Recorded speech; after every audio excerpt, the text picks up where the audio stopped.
Section 1. A New Place. Jane Eyre, a classic of English literature, follows the trials and adventures of an ordinary young girl. The book is important for being one of the earliest examples of a first-person narrative that focused on the narrator's inner thoughts, growth and development, a style that is very common nowadays. Reader, though I look comfortably accommodated, I am not very tranquil in my mind. I thought when the coach stopped here, there would be someone to meet me. I looked anxiously round as I descended the wooden steps, the booths placed for my convenience, expecting to hear my name pronounced and to see some description of carriage waiting to convey me to Thornfield.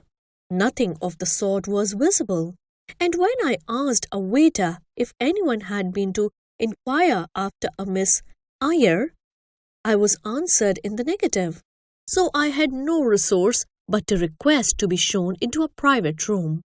And here I am waiting, while all sorts of doubts and fears are troubling my thoughts.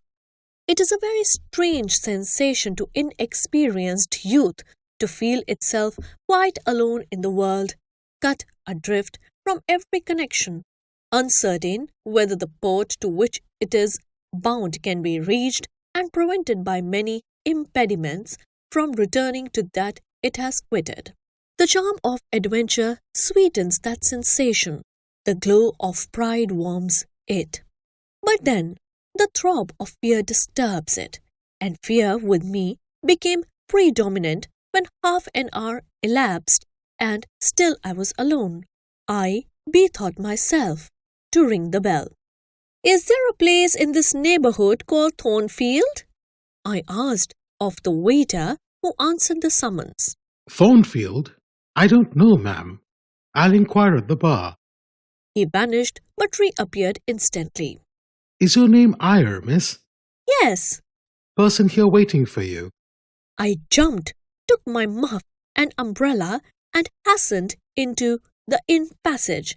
A man was standing by the open door, and in the lamp-lit street I dimly saw a one-horse conveyance.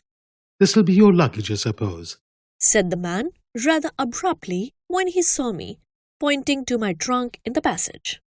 Yes, he hoisted it on the vehicle, which was a sort of car, and then I got in. Before he shut me up, I asked him how far it was to Thornfield. "A matter of 6 miles. How long shall we be before we get there?" Happen an hour and a half." He fastened the car door, climbed to his own seat outside, and we set off. Our progress was leisurely and gave me ample time to reflect. I was content to be at length so near the end of my journey, and as I leaned back in the comfortable, though not elegant conveyance, I meditated much at my ease.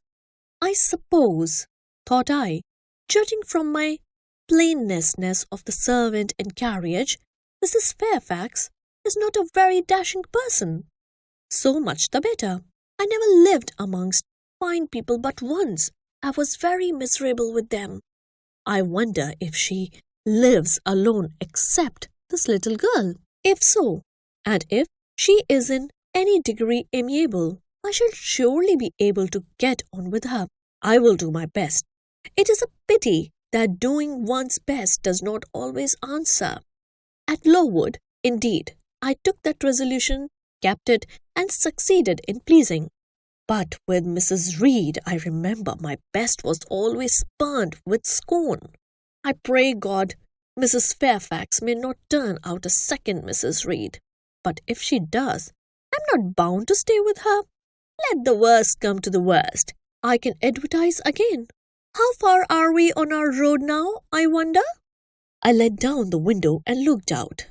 Millcote was behind us. Judging by the number of its lights, it seemed a place of considerable magnitude, much larger than Lawton. We were now, as far as I could see, on a sort of common, but there were houses scattered all over the district. I felt we were in a different region to Lowood, more populous, less picturesque, more stirring, less romantic. The roads were heavy, the night misty. My conductor let his horse walk all the way, and the hour and a half extended, I verily believe, to 2 hours. At last he turned in his seat and said, You're not so far from Thornfield now. Again, I looked out. We were passing a church. I saw its low, broad tower against the sky, and its bell was tolling a quarter. I saw a narrow galaxy of lights too, on a hillside, marking a village or hamlet. About 10 minutes after, the driver got down and opened a pair of gates. We passed through, and they clashed to behind us.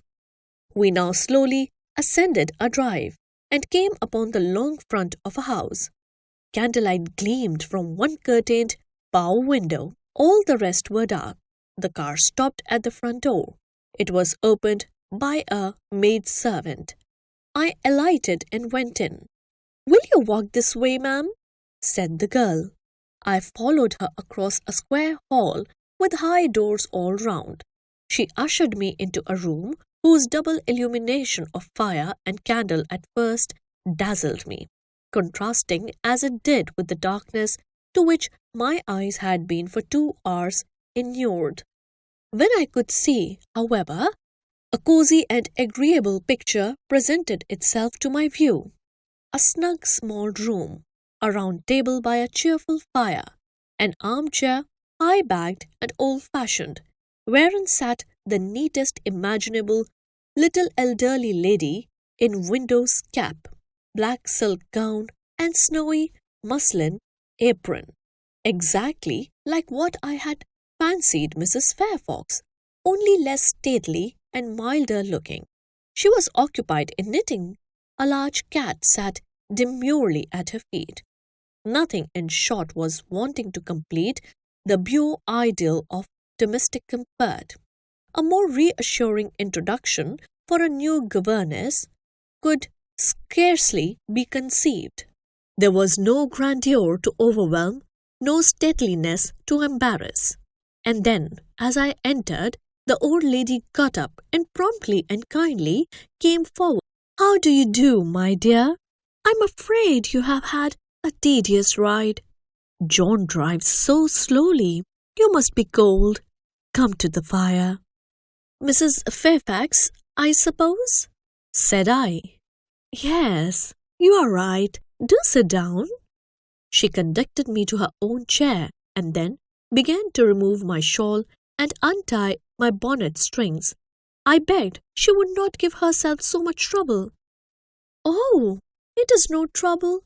I dare say your own hands are almost numbed with cold. Leah, make a little hot negus and cut a sandwich or two. Here are the keys of the storeroom." And she produced from her pocket a most housewifely bunch of keys and delivered them to the servant. "Now, then, draw nearer to the fire," she continued. "You've brought your luggage with you, haven't you, my dear?" "Yes, ma'am."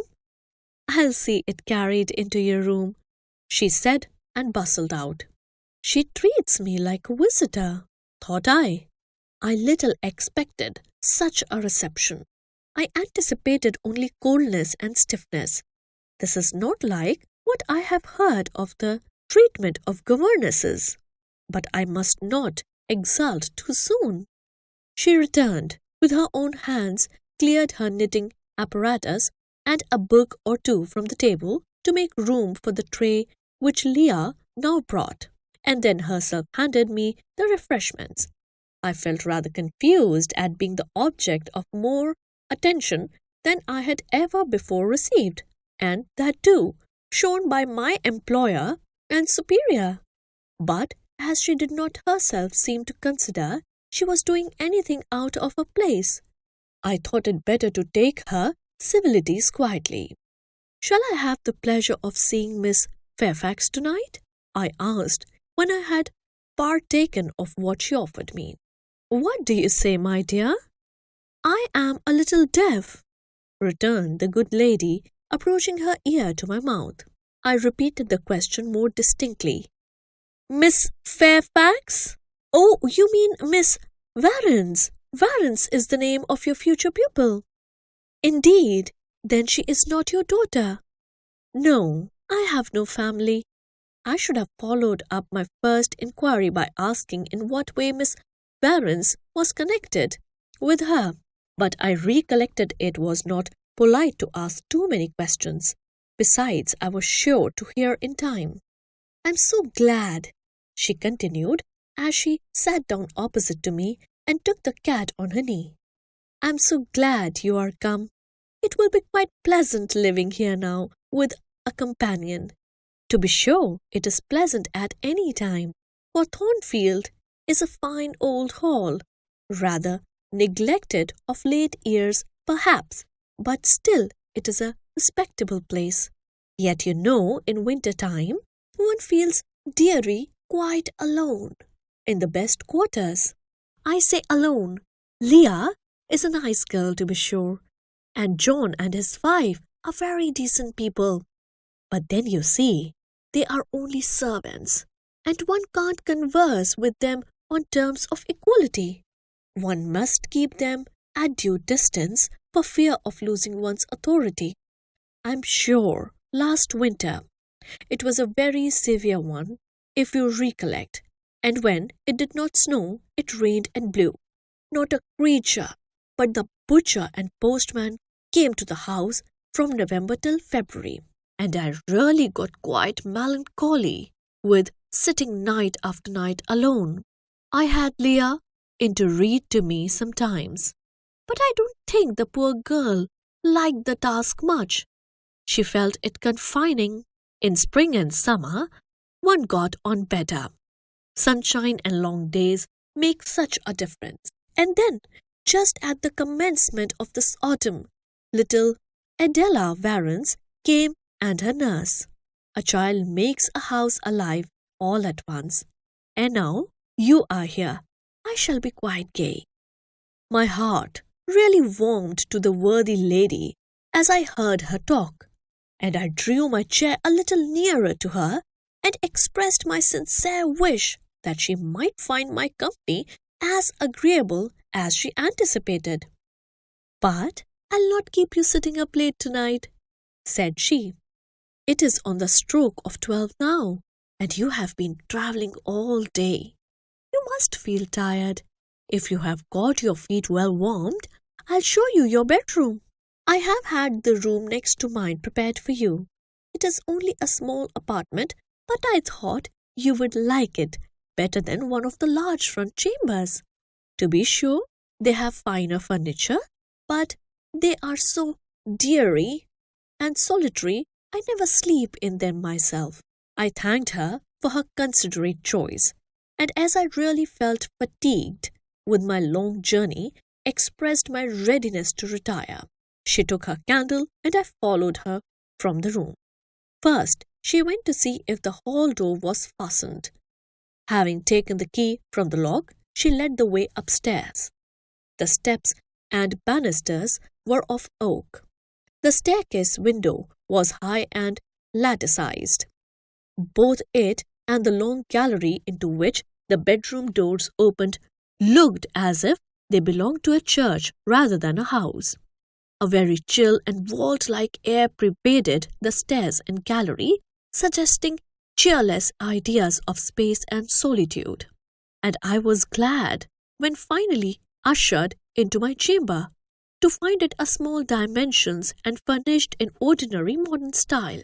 When Mrs. Fairfax had bidden me a kind good night, and I had fastened my door, gazed leisurely round, and in some measure effaced the airy impression made by that wide hall, that dark and spacious staircase, and that long cold gallery by the livelier aspect of my little room, I remembered that, after a day of bodily fatigue and mental anxiety, I was now at last in safe haven.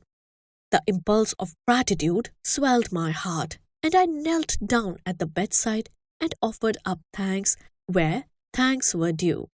Not forgetting, Eyre I rose, to implore aid on my further path and the power of meriting the kindness which seemed so frankly offered me before it was earned. My couch had no thorns in it that night, my solitary room no fears. At once, weary and content, I slept soon and soundly. When I awoke, it was broad day. The chamber looked such a bright little place to me as the sun shone in between the gay blue chintz window curtains, showing papered walls and a carpeted floor, so unlike the bare planks and stained plaster of Lowood that my spirits rose at the view. Externals have a great effect on the young. I thought that a fairer era of life was beginning for me, one that was to have its flowers and pleasures as well as its thorns and toils. My faculties roused by the change of scene. The new field offered to hope seemed all astir. I cannot precisely define what they expected, but it was something pleasant, not perhaps that day or that month, but at an indefinite future.